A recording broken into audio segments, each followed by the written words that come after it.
בתוך המפעל כתוצאה מפגיעה ישירה של רקטת קסאם לפני משהו כמו חצי שעה. תודה אלמוג, תמשיך לעדכן אותנו, נקווה שאין נפגעים ואף אחד לא לחוד, אבל כאמור תשמור אותנו בתמונה.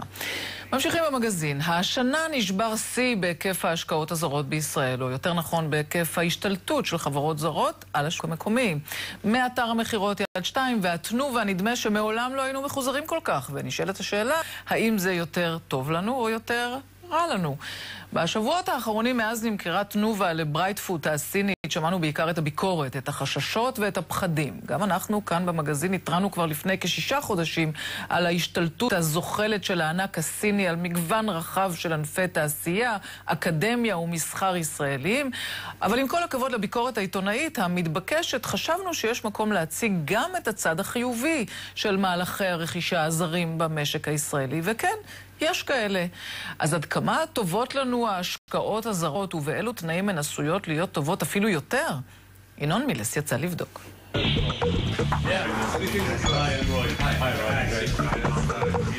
Morning everybody. Here we have the marketing group. Hi, nice to meet you. This is Gary. He's in charge of the unit. אחרי 4 שנים בתפקיד מנכ"ל לוח האינטרנט יד 2, אם יש משהו שיבין גילמור כבר הבין לא רע, זה איך עושים קופה על סחורה משומשת. This is another group of customer service. לירן, בוא תגיד שלום. Sales manager of יד 2 jobs. לא פלא אם כן שבתחילת החודש נמכרה יד 2 בעצמה בעסקה ששברה שיא בהיסטוריית רכישת חברות אינטרנט ישראליות. תאגיד התקשורת הגרמני אקסל שפרינגר שילם בעבורה לא פחות מ$806 מיליון, פי 23 משוויה לפני 8 שנים. וזה כולל מטבחון. משהו השתנה בחברה הזו? משהו בידיים זמניות? מעשית לא. ברמה היומיומית שום דבר לא השתנה. העובדים שלנו, כל אחד עושה את תפקידו הכי טוב שיכול. אנחנו צריכים להמשיך לגדול ולהתפתח, ויש לנו הרבה מה לעשות. אני מדווח לברלין במקום לדווח לדירקטוריון מקומי. במקום חברה קטנה, אנחנו חלק מתאגיד ענק. תשטוף את האפר מן העיניים, בנימין זאב. כחול לבן למחירה והקונים מתנפלים. חברת כלל תעשיות תמורת כ1.25 שקלים. עסקת הענק למחירת אפליקציית הניווט הישראלית ווייז. על פי דוח האקזיטים של פירמת רואי החשבון PwC, בשנת 2013 נרכשו חברות ישראליות בסכום ממוצע לעסקה של $170 מיליון. יותר מפי 3 בהשוואה לשנת 2010, וזה רק בהייטק. אני מביט היטב. לנתון הזה אפשר להוסיף את רכישת מכתשים אגן על ידי קים צ'יינה ב-2011, כלל תעשיות שנמכרה למיליארדר הרוסי-אמריקני לן בלווטניק ב-2012, והרכישות של ווייז, אונאבוט, טרסטיר ווייבר הישראליות בשנת 2013. יהודי יקר כזה. ספק אם הרצל יכול היה לחזות כזאת הצלחה לסטארט-אפ הציוני שלו. השקעות זרות בישראל, טוב לנו או רע לנו? לא טוב לנו, מצוין לנו.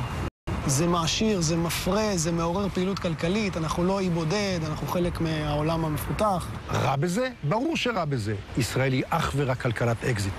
קבוצה קטנה לוקחת את כל החדשנות המדהימה הישראלית, כל הערך המוסף והתעסוקה יוצאים לארצות הברית, להודו וסין, 50% מהעובדים מקבלים פחות מ$6,400 שקלים. מה הבעיה בהליך אישור מחירת חברות ישראליות לידיים זרות בארץ?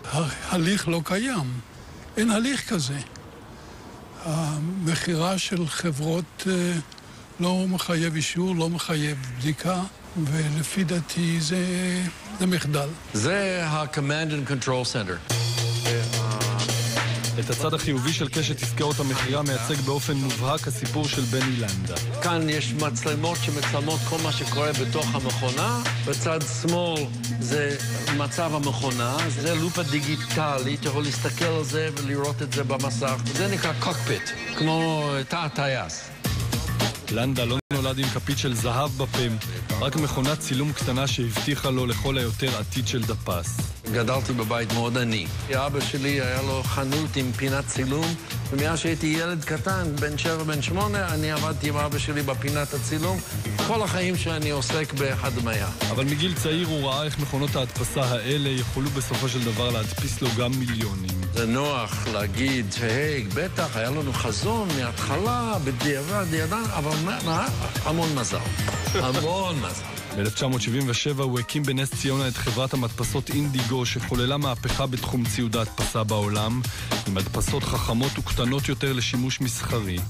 24 שנים מאוחר יותר, החברה נמכרה לענקית הדפוס האמריקנית HP בסכום של $830 מיליון, באחת מעסקאות הרכישה הראשונות בסדר גודל כזה שנעשו בארץ.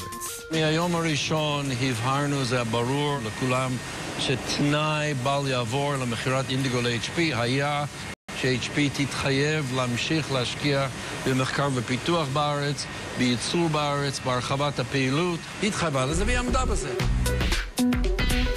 HP בינתיים בנה 3 מפעלים, גם למכונות, גם לדיור בקריית גת. אינדיגו היום בארץ מעסיקה כ-15,000 איש.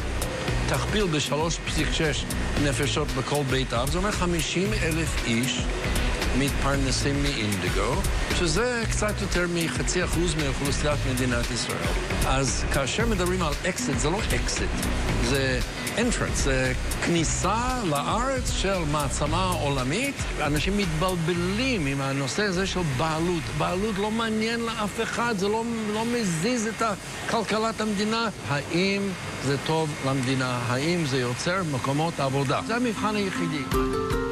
אבל בעסקת רכישה מפורסמת אחרת להחלפת הבעלים הייתה משמעות מרחיקת לכת. כשאייפקס רק נכנסה, אתה היית בעד? אתה רצית? לא. אני חשבתי שהמחירה לאייפקס היא מחירה במתכונת לא נכונה. איציק בדר, חבר דירקטוריון תנובה ונציג החקלאים ובעלי הרפתות, ידע תמיד איך להפיק מפרה את הטוב ביותר. אתה לא יכול לנהל רפת פרות בלי שיש לך נשמה, בלי שאתה מכיר את הפרות. הרפתן צריך לאהוב את הפרה.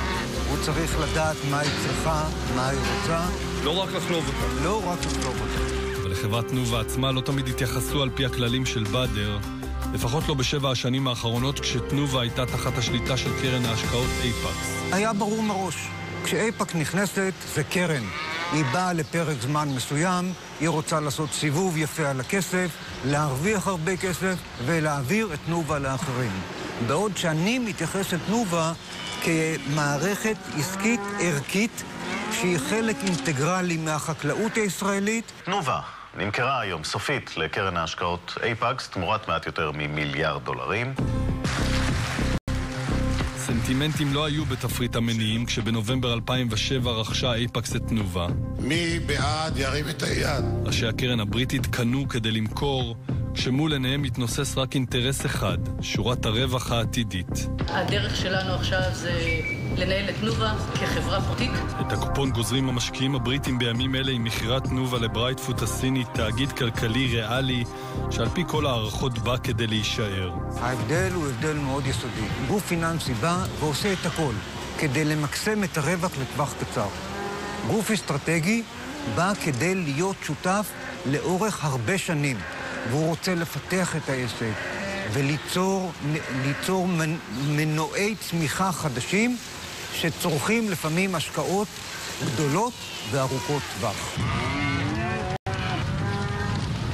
כל החברות האסטרטגיות של ישראל, זה התחיל עם תנובה, מכתשים אגן, בעתיד זה יהיה טבע, כולם בהדרגה יוצאות לשליטה זרה. אני חושב שאולי הפיקוח של הממשלה על so called מונופול, כי תנובה היא לא מונופול בכללי, אלא בקטגוריות מסוימות, היה אפשר להתנהל בצורה יותר חכמה.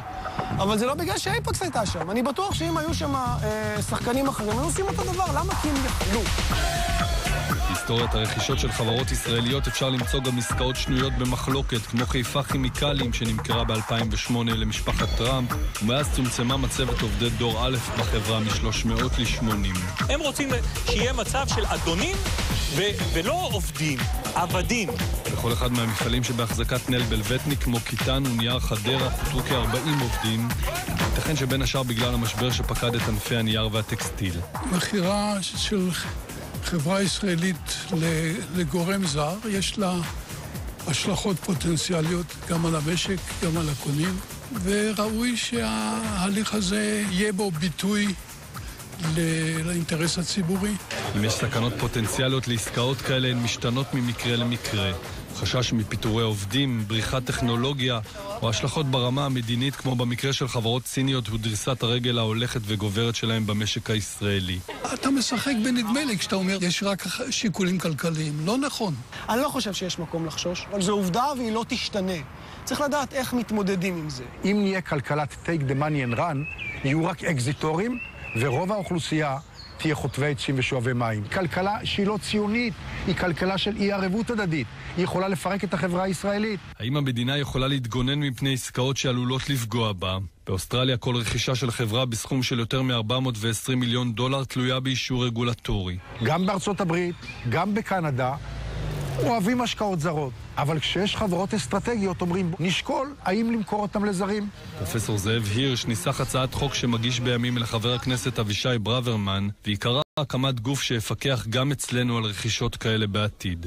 תקום ועדה מקצועית, ושחברות זרות או תאגידים זרים שמעוניינים לרכוש נכסים במדינת ישראל יצטרכו לפנות לוועדה, לדווח לה על העסקה. היא לא צריכה לאשר, אבל היא יכולה להגיד, זה לא נראה לנו. בני לנדה כבר הקים מאז מחירת אינדיגו את חברות לנדה לאבס ולנדה ונצ'רס. מה אבא שלך היה אומר על הוא היה, הלוואי הוא היה מתעלף. מתעלף מזה. בארגז המשחקים של אקסל שפרינגר יד 2 היא רק עוד צעצוע. התאגיד הגרמני רכש בשנים האחרונות עוד קרוב ל100 חברות אינטרנט ברחבי העולם.